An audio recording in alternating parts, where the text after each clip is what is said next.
Hello tout le monde, j'espère que vous allez bien. Avant de commencer, je souhaite remercier Nutri qui est le sponsor de cette vidéo. Donc Nutri est une célèbre marque de nutrition sportive où vous pourrez trouver des compléments alimentaires pour la musculation ainsi que des aliments, des préparations protéinées et allégées pour mener à bien vos objectifs. Ce que j'aime particulièrement chez Nutri, c'est que vous pouvez retrouver des préparations fit, comme par exemple la fit pizza, le fit bread, les fit falafels, les fit muffins et encore plein d'autres préparations pour vous faire plaisir dans votre alimentation tout en ayant des macros intéressants pour la perte de poids ou la prise de muscle. D'ailleurs, dans une vidéo de ce mois-ci que je vous mets juste ici, j'avais testé la préparation pour muffins et la fit pizza et j'ai été très agréablement surprise. Ils ont aussi récemment sorti leur thé matcha qui est franchement très abordable par rapport aux autres marques. Et le thé matcha est très apprécié parce que il a vraiment le goût du thé vert pur, sans amertume, ce qui fait qu'il est très agréable à boire. Beaucoup font des matcha latte, c'est très à la mode. Moi personnellement j'aime bien le boire juste avec de l'eau, comme un thé classique. Et vraiment leur thé matcha a un goût très délicat. J'aime beaucoup. Pour commander chez Nutri, vous pouvez utiliser mon code promo qui s'affiche juste ici pour bénéficier d'une réduction. Je vous mets également le lien de mes produits favoris dans la description de la vidéo. Aujourd'hui, je vais être amenée également à consommer certains de leurs aliments, notamment la pâte à tartiner qui est incroyable, que je vais manger au petit-déj. Je remercie une nouvelle fois Nutri de sponsoriser la vidéo et on commence tout de suite avec le vlog.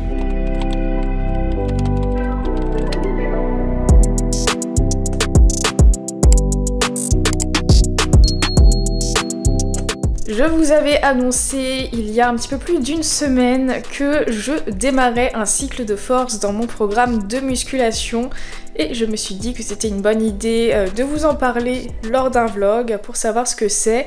Vous m'avez également posé des questions à ce sujet. J'avais déjà fait un cycle de force en fin d'année 2022, je vous mets une vidéo juste ici qui résume tout. Et si vous voulez des informations complémentaires sur le cycle de force, je vous invite à aller voir cette vidéo. Bien que je vais reprendre certaines notions dans ce vlog, je pense. Mais en attendant, j'ai faim, donc on va commencer à faire le petit-déj. En plus, ce que je me suis prévu de faire a l'air incroyable.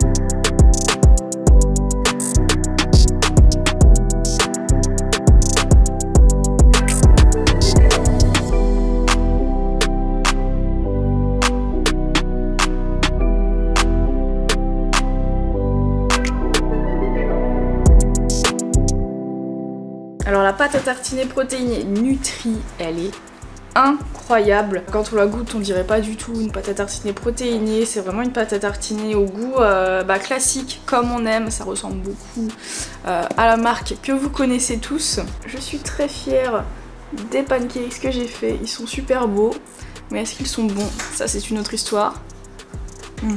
Alors c'est une tuerie, je suis très contente de ma recette.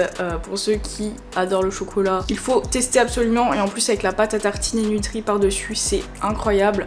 Moi je vais me poser, je vais déguster ce petit déj et ensuite je vous retrouve pour vous expliquer un petit peu en quoi va consister mon cycle de force. Alors, pour vous mettre un peu de contexte par rapport au cycle de force, il faut déjà comprendre mes objectifs. Moi mon objectif c'est de prendre du muscle globalement, de pas avoir un taux de masse grasse trop élevé, etc. En gros, avoir une bonne composition corporelle, sculpter mon corps, avoir des formes là où je veux, mais au-delà de l'aspect physique, j'aime aussi chercher un petit peu la performance, essayer de me dépasser dans mon sport. Je fais pas de la musculation juste pour le physique, je fais ça parce que j'aime bien et au bout d'un moment, au bout de quelques années de pratique, c'est plus facile de stagner pendant longtemps, et là c'était le cas ces derniers mois. Sur la plupart des exercices, je stagne en termes de charge et en termes de nombre de répétitions. Et c'est pour ça que j'ai décidé de commencer un cycle de force, parce que le cycle de force, c'est vraiment quelque chose qui va servir à booster ses performances. Ce qui va permettre de prendre du muscle, c'est de les soumettre à un stress mécanique et un stress métabolique. Pour faire très simple, ces deux stress vont dépendre de la charge et du nombre de répétitions qu'on va mettre sur les exercices. Plus la charge va être lourde et moins on va faire de répétitions, on va être plus dans un stress mécanique. Et au contraire, plus on va faire de répétitions et moins on va mettre de charge, plus on va être dans un stress métabolique. Et c'est ces deux mécanismes qui vont permettre aux muscles de se renforcer, et c'est pour ça que quand on cherche l'hypertrophie musculaire, donc la prise de muscle, on va faire en général entre 8 et 12 répétitions avec une charge qui nous permet d'être proche de l'échec, parce que là on va combiner et le stress mécanique, donc la charge, une charge suffisamment lourde qu'on va appliquer à l'exercice, et un stress métabolique, donc le fait de faire quand même une dizaine de répétitions pour accumuler de la fatigue. C'est vraiment très simplifié hein, mes explications, mais je vais pas vous faire un cours de biochimie, c'est pas du tout le but de la vidéo. Et la surcharge progressive, donc un terme que vous entendez sûrement très souvent dans mes vidéos, c'est la progression en fait sur les exercices. Si le muscle s'adapte au stress mécanique, on va être capable de mettre plus de charge. Si le muscle s'adapte au stress métabolique, on va être capable de poursuivre l'effort plus longtemps, donc faire plus de répétitions. Grosso modo, le stress mécanique, ça va être la force, et le stress métabolique, ça va être l'endurance musculaire.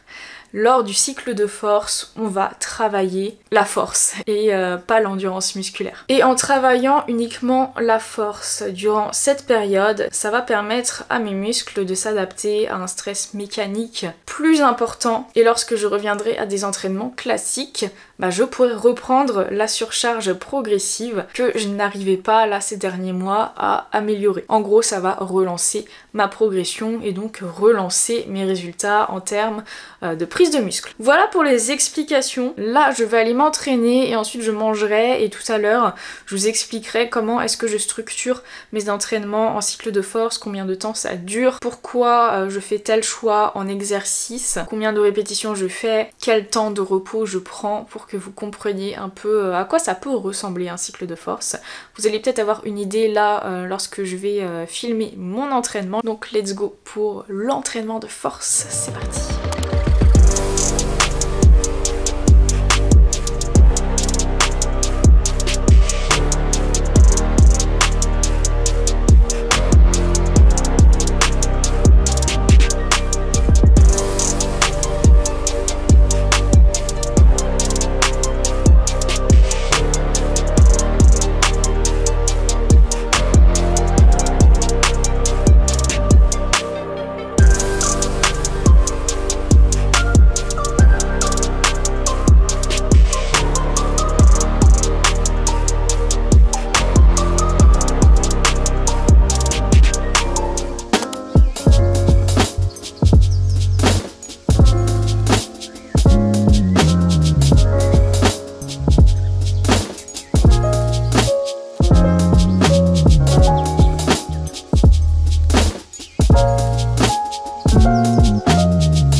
J'en profite pour faire une petite pause dans mon travail pour me poser avec mon petit thé matcha.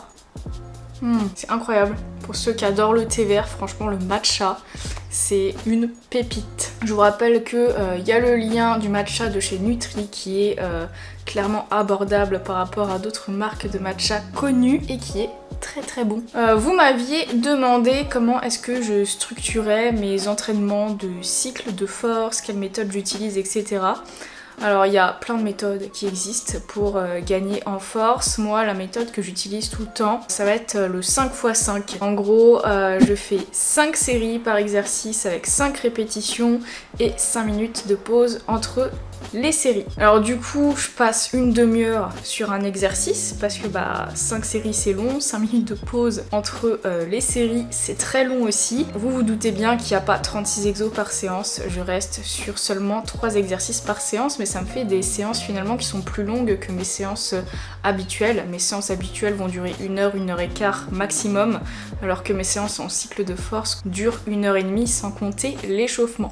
Parce que l'échauffement en force est également plus long qu'un échauffement en séance d'hypertrophie classique, parce que en force les articulations et les muscles vont être soumis à une tension mécanique qui est plus élevée que d'habitude, donc il va falloir les préparer à l'effort de manière plus importante. Donc l'échauffement articulaire et la mobilité, j'y passe un petit peu plus de temps dessus pour vraiment bien me préparer, plus les phases de montée en gamme également, parce que quand je fais 100 kg au soulevé de terre, je commence pas direct à 100 kg. Je fais d'abord à 60, ensuite je fais 5 reps à 80, 3 reps à 90, et ensuite je peux commencer avec ma charge de travail. Et bien sûr, je me mets du repos entre les séries chauffe également pour pas me cramer. Donc ouais, je passe une demi-heure par exercice. Et comment je choisis mes exercices? Alors en force, on va surtout travailler sur des exercices polyarticulaires et des exercices de base. Il y a une discipline, un powerlifting qui est très connue, le SBD, squat, bench, deadlift, squat, développé couché, soulevé de terre. Ça va être surtout sur ces exercices-là qu'on va bosser la force. Moi, je rajoute également les tractions et le hip thrust dans mon programme, parce que c'est aussi 2 gros exercices qui nécessitent de la force pour les exécuter. Par contre, on va pas faire de la force sur un exercice d'isolation style curl biceps ou kickback à la poulie. Comment je sais quelle charge mettre? L'idée c'est d'être vraiment quasiment à l'échec en fait, à la 5e répétition, tout en exécutant correctement l'exercice. Si la technique se dégrade par exemple au squat, si on arrive à charger comme un bœuf mais qu'on descend pas, là ça ne compte pas, ça sert à rien. Faut vraiment garder les mêmes amplitudes que d'habitude et ouais, faut vraiment être proche de l'échec. Moi il y a certaines séries au squat par exemple, je les terminais pas parce que j'étais à l'échec. Donc faut vraiment être à la limite de l'échec à 5 répétitions, c'est-à-dire qu'on ne peut pas faire une 6e répétition. Si on peut faire une 6e répétition, il va falloir rajouter un peu de charge, quitte à être à l'échec après 4 répétitions. Dans ce cas-là, on fait que 4 répétitions. Si on veut vraiment se concentrer sur la force, on va éviter d'aller au-delà de 5 répétitions. Là, je suis en train de faire cuire un gâteau que je vous montrerai pour le goûter. C'est une recette qui est encore secrète car c'est un test pour mon e-book de recettes. Là, tous les jours, je teste des recettes pour ce e-book parce que j'aimerais bien qu'il sorte avant la rentrée. En tout cas, ça m'a l'air prometteur. Je vous montre ça juste après. Alors voici mon gâteau secret tout chocolat. Je suis trop contente parce qu'il m'a l'air réussi, il est très beau et je vais me prendre 3 parts, donc ça me fait un assez gros goûter et je vous affiche les macros pour les 3 parts. C'est idéal pour une bonne collation ou un petit déj. On a pas mal de protéines pour un gâteau au chocolat. Maintenant on va goûter parce qu'il est très beau, mais est-ce qu'il est bon? Il est incroyable, c'est une tuerie. La recette est validée et sera dans le e-book de recettes. Et c'est sûr, je vais me le faire régulièrement. Regardez, il y a des morceaux de chocolat fondu à l'intérieur. Du coup, il est à la fois moelleux et bien fondant. Franchement, c'est une dinguerie. J'ai trop hâte de terminer ce e-book de recettes pour que vous puissiez découvrir les recettes et les tester. Parce que franchement, ça va être incroyable. Alors je vais vous dire un petit peu mon évolution sur le cycle de force par rapport à celui que j'ai fait en octobre dernier et le tout début de ce cycle de force là. Au niveau des performances, j'ai quand même progressé et gagné en force globalement cette année, donc normalement mes performances là en ce début de cycle de force doivent être similaires voire supérieures à mon cycle de force de l'année dernière. Alors sur le squat c'est pas du tout le cas. Là ces derniers mois au squat j'ai beaucoup perdu en force, je ne sais pas pourquoi honnêtement. Mais c'est vraiment un exercice où vraiment ces dernières semaines, ces derniers mois même, je galère. J'avais énormément progressé en début d'année et j'atteignais 8 répétitions pour 80 kg et ça facilement entre guillemets. Là aujourd'hui je peux plus faire 8 répétitions pour 80 kg. Là je pense que je fais 8 répétitions à 75 kg, donc j'ai perdu en force sur le squat et donc mes perfs sont pas si élevés que ça là en ce début de cycle de force sur le squat. je fais 5 reps à 85 kg, sachant que ma première séance de cycle de force, vraiment 85 kg, c'était très compliqué hein, d'aller jusqu'à 5 reps. Là, aujourd'hui, ce matin, les 5 reps à 85 kg étaient faciles. J'ai réussi à faire mes 5 séries de 5 répétitions à 85 kg. Alors que à la fin de mon cycle de force de l'année dernière, j'étais à 90 kg pour 5 répétitions. Au développé couché, l'année dernière, j'ai terminé mon cycle de force à faire 5 répétitions à 57,5 kg. Et là, je débute mon cycle de force avec 5 répétitions pour 60 kg. Au soulevé de terre, l'année dernière, fin de cycle de force, j'étais à 90 kg pour 5 répétitions. Aujourd'hui, je suis à 100 kg pour 5 répétitions, donc on a une grosse progression. Au soulevé de terre, l'année dernière, j'étais à plus 10 kg à la fin de mon cycle de force, et là, en début de cycle de force, je suis à plus 10 kg pour 5 répétitions. Et l'année dernière, whip thrust, en fin de cycle de force, j'étais à 180 kg pour 5 répétitions. Et là, je suis à 170 kg pour 5 répétitions. Pourquoi j'ai régressé au hip thrust? Tout simplement parce que ma technique est un petit peu différente. L'année dernière, je m'entraînais dans une salle différente et les bancs sur lesquels je m'entraînais étaient un petit peu trop hauts pour le hip thrust. Ce qui fait que mon amplitude n'était pas parfaite, je montais pas suffisamment haut dans mon extension de hanche, alors que là aujourd'hui j'ai vraiment travaillé mon amplitude et ma technique sur le hip thrust, qui fait que c'est plus dur de réaliser une extension de hanche plus complète, mais ça accentue encore plus le travail sur les fessiers et c'est ça qu'on recherche sur le hip thrust, d'où ma petite baisse en charge. Mais quand même, commencer à 170 kg mon cycle de force, je trouve que c'est pas mal. Donc là, voici mes perfs pour cette première semaine de cycle de force. Ça veut dire qu'au bout de 4 semaines, normalement, j'aurais progressé de quelques kilos sur ces charges-là. Donc voilà pour mes performances actuelles. Je vous referai un vlog du coup bilan des performances à la fin de ce cycle qui dure 4 semaines. D'ailleurs, je sais même pas si je vous l'ai dit que mon cycle de force durait 4 semaines. Bon, maintenant vous le savez. Donc voilà.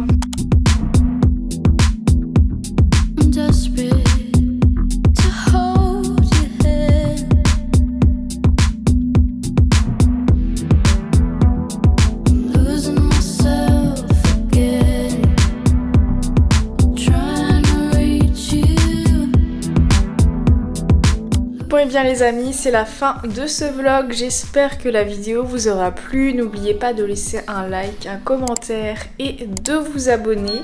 Et si jamais vous avez d'autres questions sur le cycle de force, n'hésitez pas à me les poser en commentaire, j'y répondrai dans un prochain vlog.